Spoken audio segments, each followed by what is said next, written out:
Joining me now is our Israeli reporter, Aaron, who is still in the States, and he joins us tonight to talk about Iran and Israel.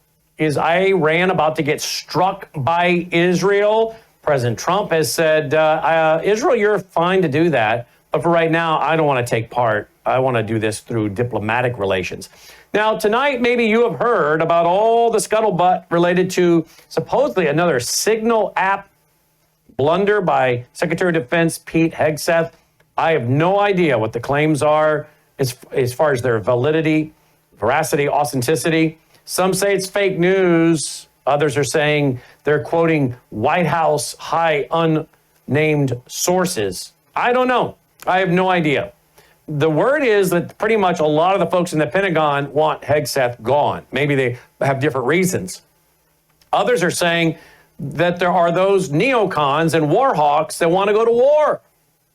And you remember it was reportedly Secretary Hegseth, along with Tulsi Gabbard, that was saying to Donald Trump, hey, wait a minute, we need to postpone a strike on Iran, try diplomatic relations here, negotiations. You know, I know Aaron, he lives in a pretty rough neighborhood, having the Iranians who believe in a 12th imam that comes through great global catastrophe and chaos, having them with nuclear weapons when they're always talking about wiping you off the face of the earth is a little unsettling. And I could see why you wouldn't want that. We wouldn't want Mexico having that and threatening us, right? But then we as Americans have to decide how much are we willing to invest here. Because you see, they have, with Iran, a relationship with Russia, and there's China. And these groups are all united. And then there's cyber attacks. Are we willing to be involved with striking Iran to have our power grid go down? We have to have distinct national security implications examined here. What's the national threat to us with Iran? Oh, there are some. But does that mean we need to be involved in a strike right now? Should we not give negotiations a chance? I don't think they're going to give up their nuclear weapons. What do you say? What do you think? But needless to say, we need to look at all sides. And I think the president needs to give a Oval Office address if we go down that road and warn the American people as to why we're going, the threat that Iran poses to us, the threat they pose to any of our bases in the Middle East, and also warn the American people about the terror cells that we know are here, not to mention the cyber attacks that can happen on critical infrastructure on America from anywhere around the world. The American people need to be fully embraced and informed on this. Then there are others who are saying that Congress would need to declare an act of war. We need to go by the Constitution. I'm just telling you what all the various sides are saying. Very interesting times, and we need to study all of these things, do we not? Joining me now to talk about this and more is our reporter from Israel, Aaron Lavarco. Aaron joins us fresh off appearance in Milwaukee. Let's go to that first. Look at that. Aaron's sitting on a throne. Are you in the temple? Are you on the throne? What are you doing there? No, Brandon. I'm sitting in a hotel room in Houston, Texas. It happens to be a large sofa chair. Don't be mistaken. Well, I feel a little intimidated. Logan, where's my throne? Where's my throne, Logan? I feel a little intimidated. No. I'm just a poor, humble servant sitting in a very cheap hotel room, believe me. Well, a very impressive throne there you got. Anyway, I love messing with you, Aaron. So tell me what you thought of our Milwaukee Waukesha rally. What'd you think of that, Aaron? Oh, it was such a thrill, Brandon, to meet such distinguished people. And when I say distinguished, they are our supporters. They are the ones that are the fuel. They're the coffee that's giving us the fuel and the energy. They are the ones that are writing letters. They are the ones that are praying for us, supporting us. The VP, he went off on Zelensky. You know, you and I wouldn't be able to do this. That's right. So for them to come along, show and drive however far they drove, show the support, and treat us with utter respect. Mm-hmm. I mean, it was a real. Have you ever felt so much love and appreciation in one place? No, really. It was so special, and talk about feeling honored as well. And of course I met Dr. Andy Woods for the first time. I could not believe it when he walked in the room. All right. 6'8" giant. I only know him as the same size as me on a television screen. But it was great to have fellowship with him, with you, with Logan, and to meet others. One of the lawyers, what was his name? Dan Eastman. Dan Eastman. Dan Eastman. I got to shake hands. Was it with the senator or the congressman, Congressman Glenn Grothman? Yes, the congressman there, and just other people that have written letters. It was a great night. I enjoyed it, thoroughly enjoyed it, absolutely. Yeah. And thank you for inviting me. Yeah, absolutely. You're welcome. It's an honor to have you there. And you were talking about the rebuilding of the temple. I want to go to that real quick because you think that that's going to happen. You said to the audience, you think that's going to happen in your lifetime. Yeah, and that's something that I would not have said 5, 6, 7 years ago. No way. But the thing is, Brendan, with all of the information that is coming, with all of the events that are shaping up, taking place, sometimes people ask, well, where is God in this and where is God in that? Sometimes you just have to look at all the things that are happening at the same time. And you say, well, maybe this is where God, and maybe God is doing something because of all the things that are coming together, the red heifers, the priestly garments, the priestly instruments, the menorah, the pools of Siloam being excavated. The Spirit, the verse that I quoted from the book of Haggai, where the Spirit of the Lord stirred up the people. The people are stirred up. They're ready. They want, especially for the religious Jewish people, they've come back home to their land now, Brandon. We're not living under a foreign ruler. So what are they waiting for, these religious Jewish people? What are they waiting for? In their minds, it's clear. Yes, they're waiting for the Messiah to come, but in their eyes, they have to build the temple in order for the Messiah to come. So this is a big motivation, and something that I said also was they believe it's going to usher back in the glory of God that was departed in AD 70 when the temple was destroyed. So this is a high motivation for these Orthodox Jewish people. And the other key point that I mentioned as well is the verse where the Lord quotes as well, my house will be a house of prayer for all nations.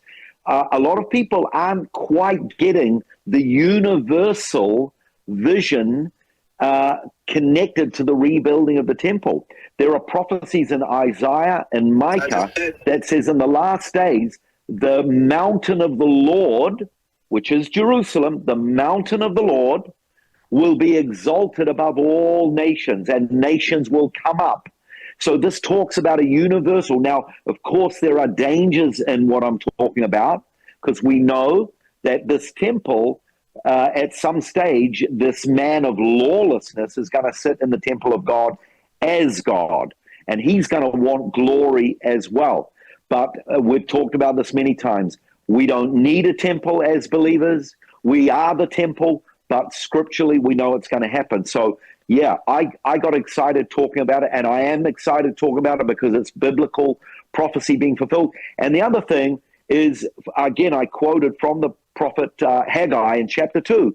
It says, when the Lord does all of this, then the desired one of all nations will come. And that is the Messiah, the messianic prophecy. He's the one that's going to appear in all of his glory.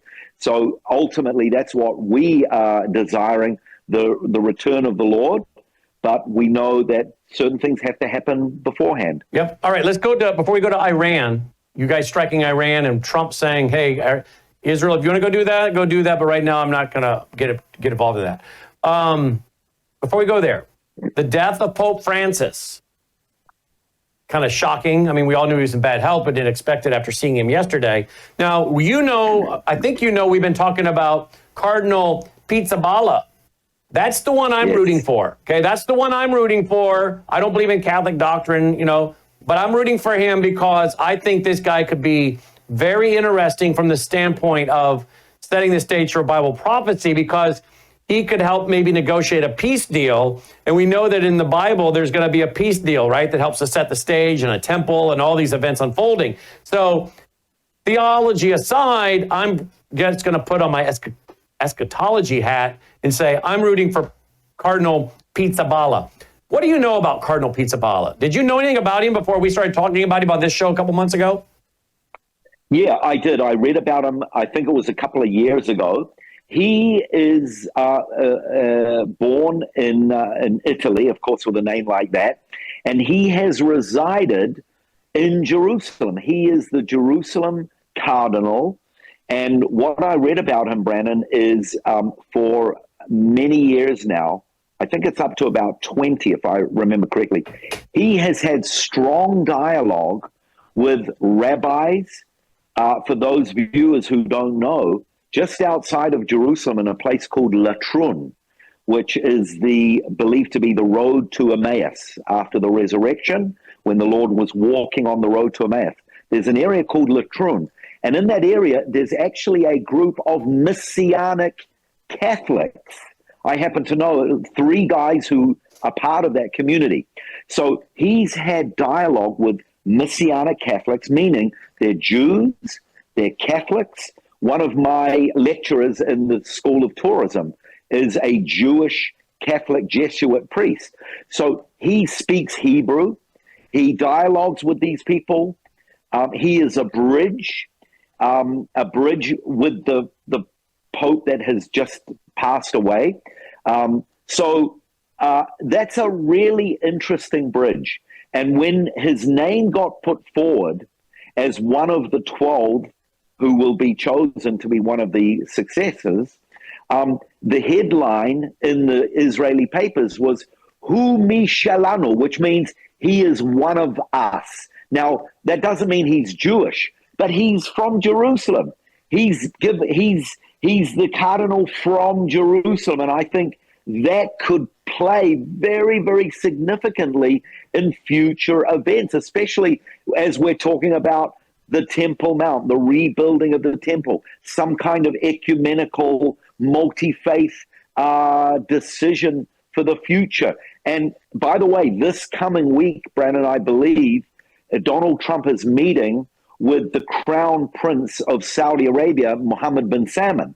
And no doubt about it, he's going to be trying to talk him into joining into the Abraham Peace Accords. So that also could play a part of it. So I'm just as intrigued as you are, and I also am putting my chips in there behind him, Pizzarati, because based on what I've been reading, he's the favorite. Actually, he is the favorite out of the 12 to be the successor. And over the next, I think it's, 12, 16 days, we're going to find out who that successor is. So you think he's, out of the 12, you think he's on the top of the list? Based on the articles that I've read, Brennan, absolutely. He was the latest article that I read. He is actually clear favorite, and the reasons aren't so clear, except the fact that he resides in Jerusalem. He had a great relationship with the recent deceased Pope, and he's got a great history. He's worked his way up through the ranks. He's Italian. I can imagine, that connection as well makes him a little bit of a clear candidate. So nothing is guaranteed, but based on the articles that I've read, he is the outstanding candidate. Let's see. It's not my opinion. It's based on what I've been reading. Yeah, absolutely. Okay, so let's now move to Iran. President Trump's saying to Israel, look, if you guys need to do this, you want to go do this, have at it. But right now, I can't support us being involved in that strike. Now, you heard my opening monologue. I totally get it. You live in a rough neighborhood, and these folks, those mullahs, they want you guys gone. They want Israel. They want to wipe you off the face of the earth. And after October 7th, and we know Iran helped to back that and fund that, you got an existential threat at your doorstep. But I think you can understand America's position, which is, hey, we got to consider Are we willing to provoke this? And what is this going to mean for Russia? What is it going to mean for China? What is it going to mean if we're distracted over there for China to move against Taiwan? We have important computer chips that come out of Taiwan. We have pharmaceuticals that come out of China that we need right now because we stupidly are buying them over there instead of making, all of them here. We have terror cells in the U.S. I mean, we have cyber attacks that could be let loose on our infrastructure and power grid. I mean, just as you have a lot to consider by striking or not striking, we have a lot to consider as a nation by striking or not striking. Put on your American hat for a minute. You're sitting in America tonight. How do you see it from our perspective? And then share with me the Israeli perspective. Brennan, the turning point for me came when Bibi was sitting with Donald Trump in Washington, and you and I were analyzing it and looking at the body language. For me, a key turning point is when Donald Trump said, we're behind. We want a diplomatic solution, but if there's not a diplomatic solution, we will consider other solutions, which is obvious, he said. But then he said, but Israel will lead it.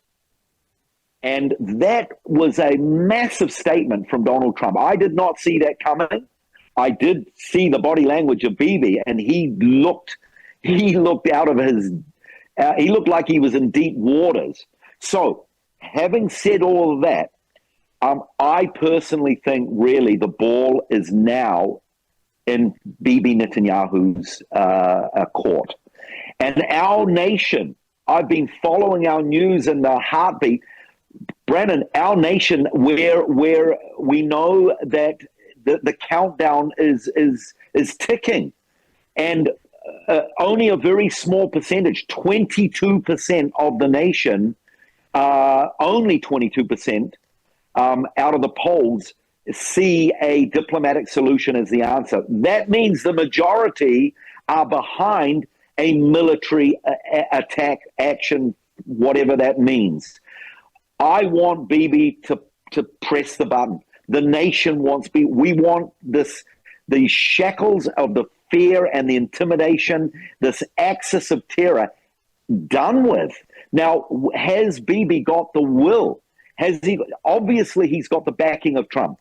I believe that Trump and America will back up Israel if we go. But it just seems to me that, and I'm, it could be for the reasons that you mentioned, Brennan, why Trump has put the ball in Bibi's court. It's kind of a little bit uncharacteristic of him to do that with his very alpha personality and with his ego, for him to do that and to put the ball in Bibi's court.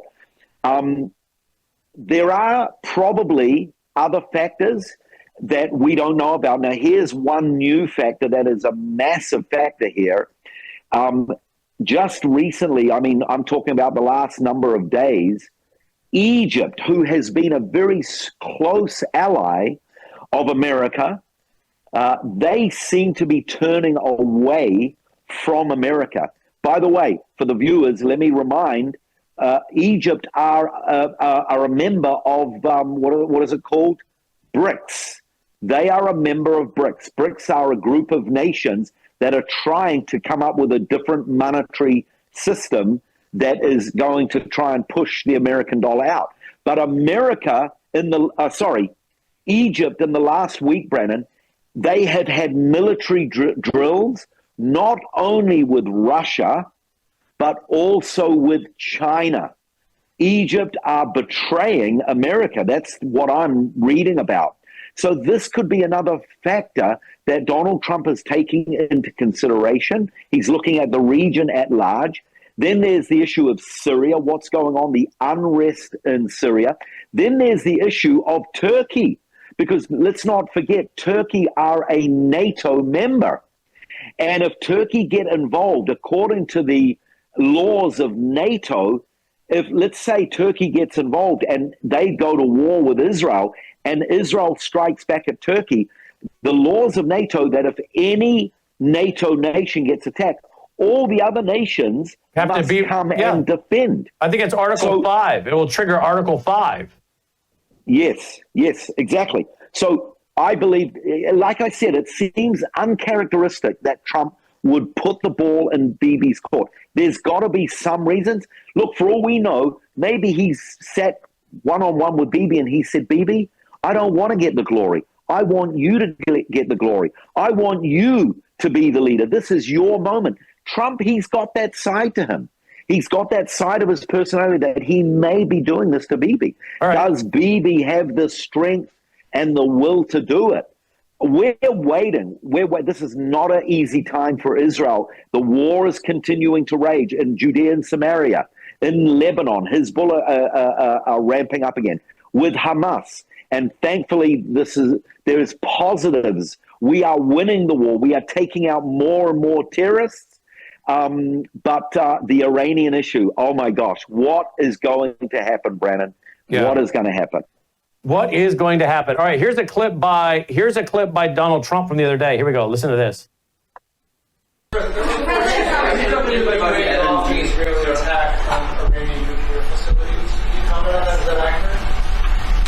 And they said the attack is what? That you waved off an Israeli plan to attack Iranian nuclear facilities. I wouldn't say waved off. I'm not in a rush to do it because I think that Iran has a chance to have a great country and to live happily without death. And I'd like to see that. That's my first option. If there's a second option, I think it would be very bad for Iran. And I think Iran is wanting to talk. I hope they're wanting to talk. It's going to be very good for them if they do. And I'd like to see Iran thrive in the future, do fantastically well. I know the Iranian people, they're incredible people. Always have been very smart, very energetic, very successful people. And I don't want to do anything that's going to hurt anybody. I really don't. But Iran can't have a nuclear weapon. It's, pretty simple. It's really simple. We're not looking to take their industry. We're not looking to take their land. All we're saying is you can't have a nuclear weapon. You just can't have a nuclear weapon. That's all we're saying. I think they already got the nuclear weapon. I think I already got one. I think Peter Pry, former CIA analyst Peter Pry, used to sit at this desk. We produced his radio show every week, his TV show. He thinks they have one. He passed away 3 years ago this August. I think they have one. The question is, how many do they have? I mean, they could get one from Russia or China if they wanted one, right? Or North Korea? Right. I mean, I spoke to an Israeli man who worked in the Dimona Negev nuclear plant in Israel, and he told me this guy was in his 80s, he told me back in the 1950s, the Iranians were talking about them wanting to go nuclear. That was back in the 1950s.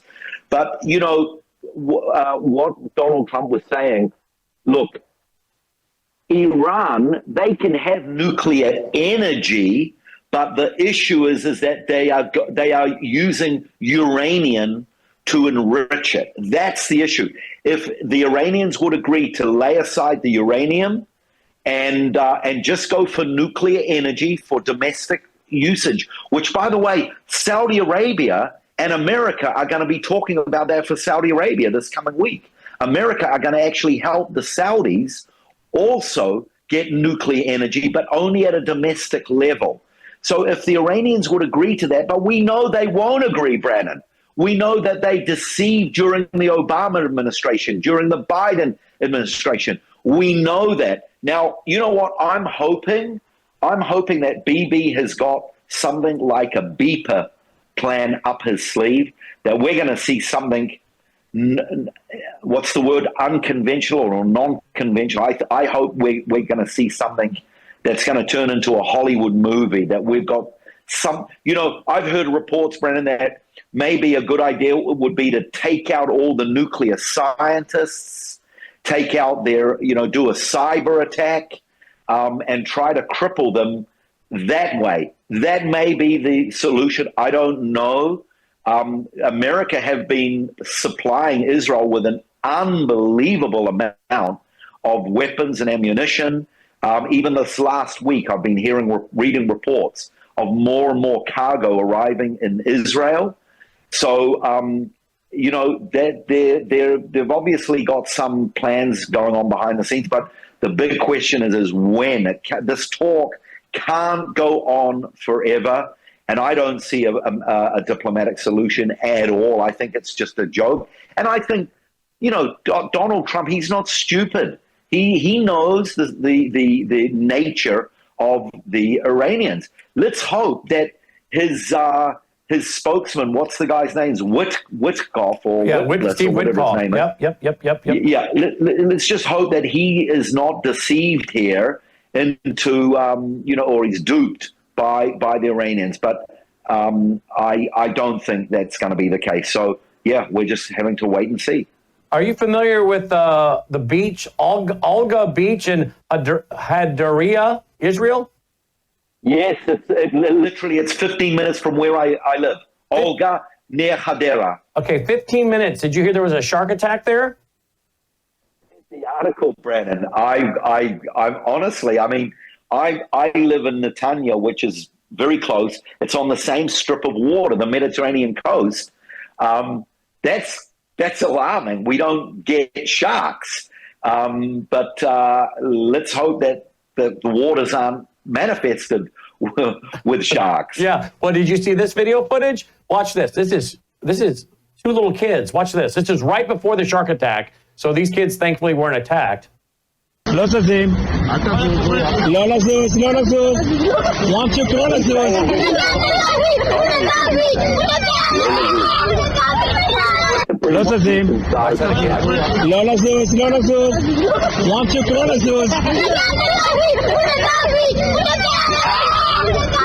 Wow. What were they saying? Is that Hebrew? Yeah, he was basically, the man was saying to the children, don't move. Just stay there, don't move. And I don't know why that advice, but... why that advice? They started splashing around. That's definitely, they think it's a harmed animal or something here. Here's another one. Look at this.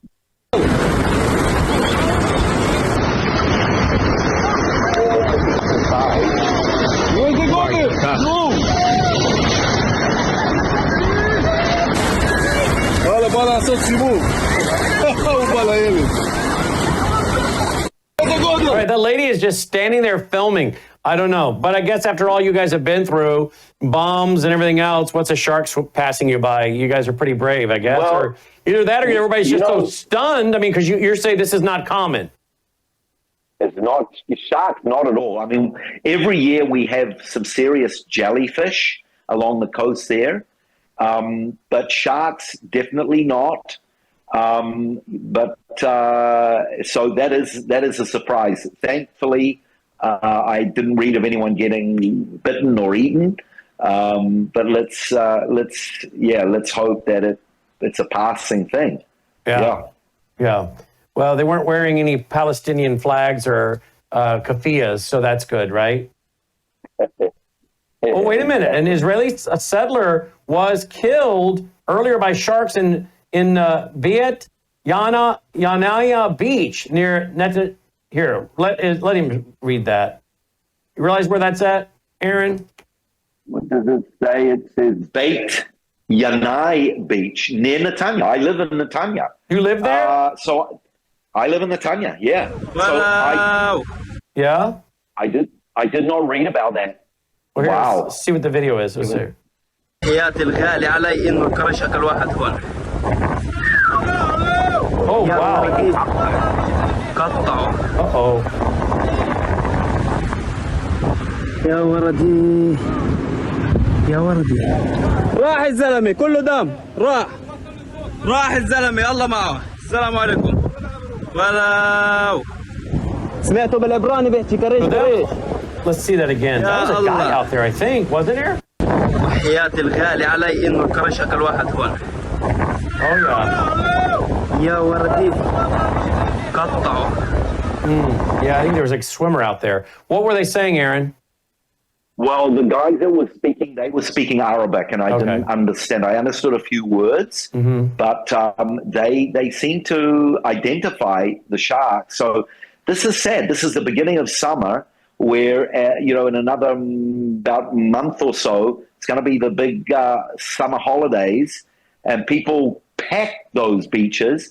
But I'm confident we're going to get our lifeguards. They're going to be patrolling, just like we patrol for terrorists along that border as well, Brandon. Going back 20 years ago, that was another major area where terrorists would come in from Mediterranean countries like Cyprus, Greece. But we have fantastic Navy patrolling, so we don't have terrorist attacks here, but now we have sharks, so hopefully we get that dealt with soon. Yeah, hopefully you do. Wow, that's a little bit closer up. Here we go. Here's another one. Here we go. This is uncensored to go. Here you go.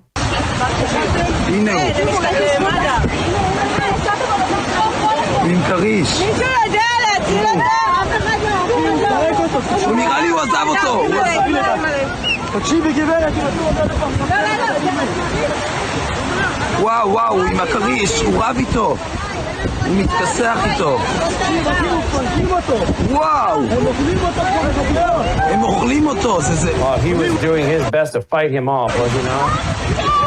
Yeah, and the people that were talking, Brennan, they recognized it as a shark, and they were in shock, and they were saying that he's eating them. Yeah. Very serious. As if we don't have enough problems. Yeah, exactly. By the way, what was that in the background there? What is that in the background in that picture? What that is a coal refinery. A coal refinery? Yes, we don't have natural coal within Israel. We import our coal, and that is a refinery that melts it down. Coal has historically been our number one major source of energy.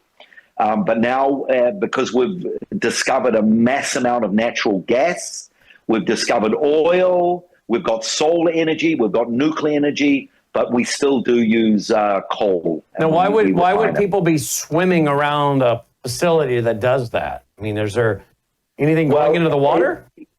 Well, even that picture makes it look like it's actually quite close. It's extremely far out in the waters. Okay. Actually.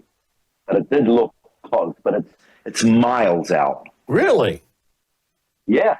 Wow, well, it makes it look like it's right there, doesn't it? Wow. I know, it does. All right. You're going to be coming into the studio here when? I'm going to be arriving, Brandon, on the 30th. I'm going to be there for 2 days, the 30th of April and the 1st of May. All right. And then, so I'm looking forward to being with you there. I remember last time I was I can't remember the name of the hotel. Well, we won't tell everybody where you're staying. We don't want the bad guys to know. The bad guys. Right. I forgot about that. Yeah, that's right. But then we'll get you a room. We'll get you a room. Thank you. Appreciate that. Then after my time with you, I'm going to carry on and meet up with Sharham in Knoxville. He's got a few meetings that he's open for me, and I actually think he and I are going to be ministering together, kind of question and answer. We're going to talk about similarities between the Jewish background, Muslim background, things like that. So looking forward to my time with you and then carrying on to my last leg, which will be in Tennessee. Excellent. In Knoxville. Excellent. Aaron, thank you so much, as always, for being with us. Pleasure, Brandon. Great to see you again. Talk to you soon. See you in person in a few days. Aaron LaBarco checking in. Folks, if you appreciate what we do with Aaron, remember we're brought to you by you. He's our reporter. We send him regular love gifts. We took care of him with a very reasonable honorarium last week as he spoke.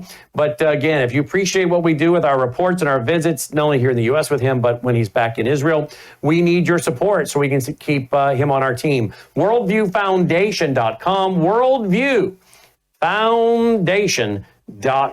Please be as generous as you can right now, will you? Because we are planning our trip. We're leaving a week from this Friday. We'll be gone from the May 5th to the 9th in Washington, D.C. We have White House press corps passes for the week. We have lots of important interviews set up, and we're going to get a lot of very good footage as well for bringing you patriotic and historical programming here on the network. It's a very expensive trip to take the whole team, feed them, the travel there, the lodging. It's not cheap.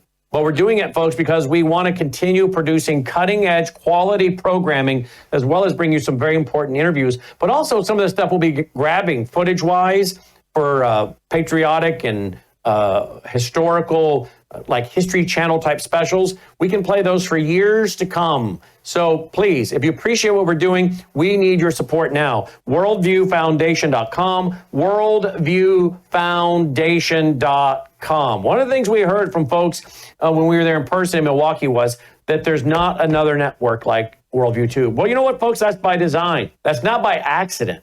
We specifically program the way we do to be the Christian worldview network that we are. Christian news, conservative Christian news and information. So please, we need your support. We need to bring in some funds to help cover this trip coming up as we leave a week from this Friday. So please, go there now, worldviewfoundation.com. Let me just show you the website, worldviewfoundation.com. You'll also find our mailing address there if you prefer to support us through the mail, worldviewfoundation.com. All right, before we call it a night, I want to make a big announcement. We have so much wonderful content. You guys know that? We have just launched tonight. Check this out, what we've just launched tonight. Here it is. Logan got it up there tonight. There it is, folks. There it is. Home and health. There it is. Worldview Tube, home and health. It's a new channel. We're going to be running our house-to-house programs on there. And all these wonderful interviews that we have done with Dr. Lana, Steve Kirsch, Dr. Thorpe, Dr. Peter McCullough, Nick Helsher. We have so many wonderful shows about health that you're not hearing anywhere else. So we've started a home and health channel at worldviewtube.com. What do you think of that? Really? You're going to scratch me in the face. Do you like the idea of a world and health channel? Yeah, I think you would prefer a dog channel, wouldn't you? Any of you guys, what are you doing? Any of you guys ever put on a dog channel for your dogs? We put one on for her every now and then. She goes nuts. So there you go. But we got a brand new world and home and health channel now. So check it out at worldviewtube.com. Worldviewtube.com. That was Dolly did that. She did that with her nose. Worldviewtube.com. All right, check it out. Now, as we get ready to leave tonight, here we go. We're launching another channel 24/7. What are you doing? Will you support us? We do need your support. Worldviewfoundation.com is one of the greatest ways you can support us. Worldviewfoundation.com. Please check it out. Worldviewfoundation.com. Roll the music. Let's call it a night. Dolly is ready to get out of the studio, as you guys can see. I'm excited about the new channel, Logan. Very excited about the new home and health channel. Of course, don't forget, folks, don't forget, not only are we brought to you by you through our foundation, worldviewfoundation.com, we're brought to you by you when you do business with great sponsors at worldviewtube.com/sponsors. All right, pray for us as we get ready for our trip to D.C. for a week, leaving on a week from Friday. A lot of great interviews, a lot of great documentaries we're going to be putting together to bring you more free programming. So you should see our schedule. It is packed with the places we're going with 3 camera guys. We're going to grab so much great stuff, and then we're going to come back and produce it into such great television shows for you guys, free of charge, brought to you by you through our foundation in part, worldviewfoundation.com. May God save America. Take care.